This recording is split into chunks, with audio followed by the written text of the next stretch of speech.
Hey gang, Megan from Forge Performance PT here. Today we are talking about wall angels. Wall angels are used for thoracic and upper extremity control and stability. In previous videos we've talked a lot about shoulder and thoracic spine stretching and mobility to increase range of motion in those areas. This video is all about a technique that helps you utilize that new range of motion so that we can actually train those tiny little stabilizer muscles to be able to really utilize that new range that we just gave it with all of that stretching. So again, this is a wall angel. You're going to find yourself a nice solid wall. Lean your hips up against that wall. Your feet should be maybe a foot or two away from the wall with a slight bend in your knees. Not all the way down in a wall squat, but just so that they're not locked out. You need to make sure that you're paying attention to your posture. So you want to lift your chest so that the backs of your shoulders touch the wall. Keep in mind where your pelvis is at. Tighten up your belly, kind of draw your pelvis back so that there's only a slight space between your lower back and the wall.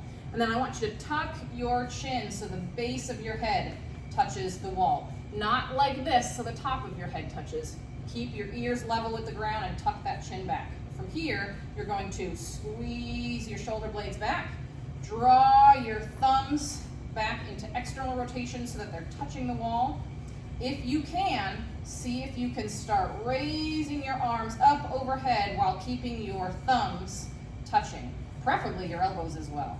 See how high you can go without releasing those points, your thumbs and your elbows. If you can keep going up overhead, even better. Shoot for this Y position. All right, so it looks kind of like a snow angel if you're living in those northern states. I'll show you from another angle here. One moment.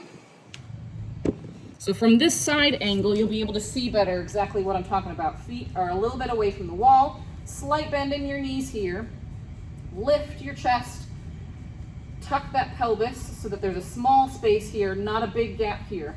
Tuck that pelvis, lift your chest, squeeze, tuck your chin, thumbs touch, slowly raise up overhead and back down.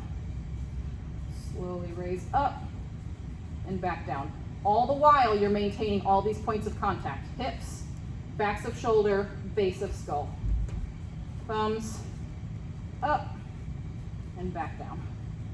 If you're doing this one properly, you will feel all of the muscles, all between your shoulder blades and even kind of lower down in the bottom of your rib cage, working really hard to keep those shoulders and arms stable through that full range of motion.